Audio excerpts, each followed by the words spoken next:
add on, it is vital to getting the 1.5 million homes built, because we know that schemes with a large amount of affordable housing are likely to be completed faster. In our worst case scenario, some 70,000 fewer families in need of a secure home will lose out, Mr. Speaker. How have they let that happen? Not only between 110,000 and 130,000 affordable homes are due to be built under this programme, down from their original target of 180,000. Angela Rayner's housing claims are falling apart faster than a house of cards. In a jaw-dropping Sky News interview, Labour's deputy leader tied herself in knots trying to explain her stance on migrant housing. But wait, didn't she say something completely different just last week? We've got the receipts and they're more damning than a leaky roof. Watch as Rayner attempts to patch up her crumbling narrative, only to expose even more cracks in Labour's housing policy. Is this the moment that brings down Rayner's political ambitions? Before we move on, I'd like to ask you a small favour. If you appreciate this content, please take a second to like this video and subscribe to the channel. Over 98% of you watch the videos without subscribing. It costs you nothing, but it makes a huge difference to us. So did you click the subscribe button? Great, thank you so much. Now back to the video. Angela Rayner's recent comments on housing and immigration have left many scratching their heads. And once again, it's this government which will have to pick up the pieces.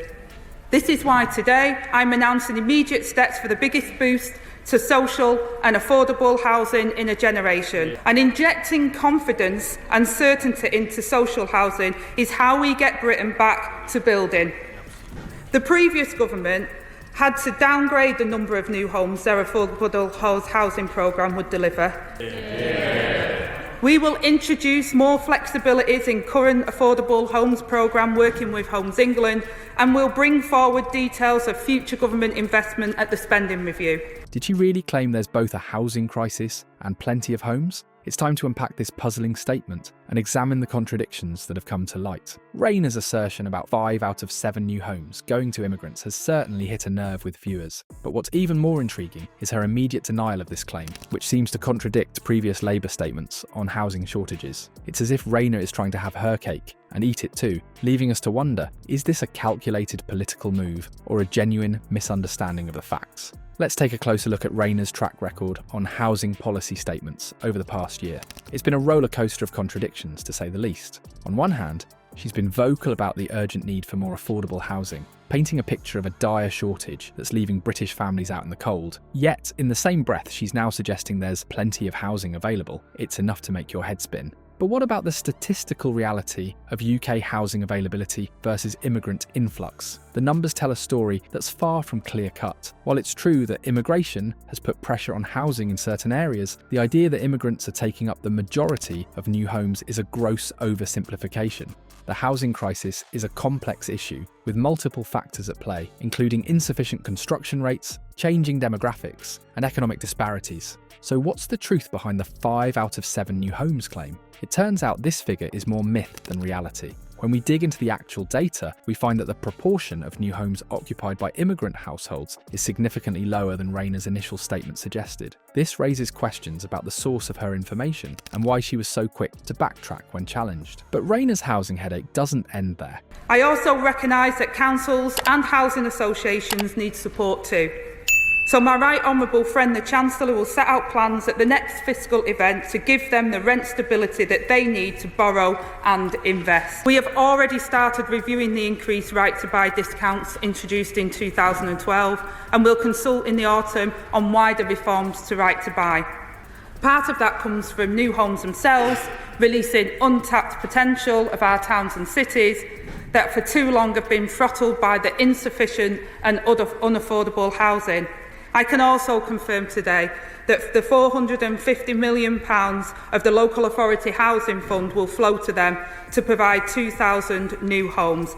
This is what Labour does. Her next statement raises even more eyebrows. In attempting to clarify her position, she managed to tie herself in knots, simultaneously acknowledging the housing shortage while insisting there's no need to blame immigrants. It's a precarious balancing act that's left many wondering about her grasp on the issue.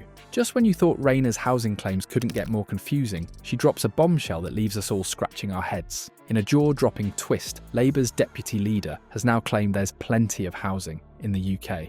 Yes, you heard that right. The same Angela Rayner, who's been banging on about a housing crisis for months now, suddenly thinks we've got more homes than we know what to do with. It's like she's living in an alternate reality where the UK's housing woes have magically disappeared overnight. But let's take a step back and look at the cold, hard facts. According to recent reports, over 1.2 million households are currently languishing on waiting lists for social housing. That's a staggering number of families desperately hoping for a roof over their heads. And it's not just social housing that's in short supply. The average house price in the UK has skyrocketed to about 8 times the average income for first-time buyers. So much for plenty of housing, eh? Rayner's attempt to clarify her position during the Sky News interview only muddied the waters further. She tried to reconcile her contradictory statements by suggesting that while there's enough housing overall, it's not necessarily in the right places or at the right price. It's a bit like saying there's plenty of food in the world, but people are still going hungry because it's not distributed properly. Well, Ms. Rayner, that's not exactly a comforting thought for the millions struggling to find an affordable place to live. This bizarre U-turn hasn't gone unnoticed by the public. Recent polls show a growing scepticism towards political figures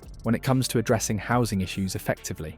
And can you blame them when the deputy leader of the opposition party can't seem to make up her mind about whether we're in a crisis or swimming in surplus homes? It's no wonder people are losing faith. Labour's credibility on housing policy is taking a serious hit with these contradictory statements. How can voters trust a party to solve a problem when its leaders can't even agree on whether the problem exists? It's like watching a doctor diagnose a patient with a life-threatening illness one day, only to declare them perfectly healthy the next. It doesn't exactly inspire confidence, does it?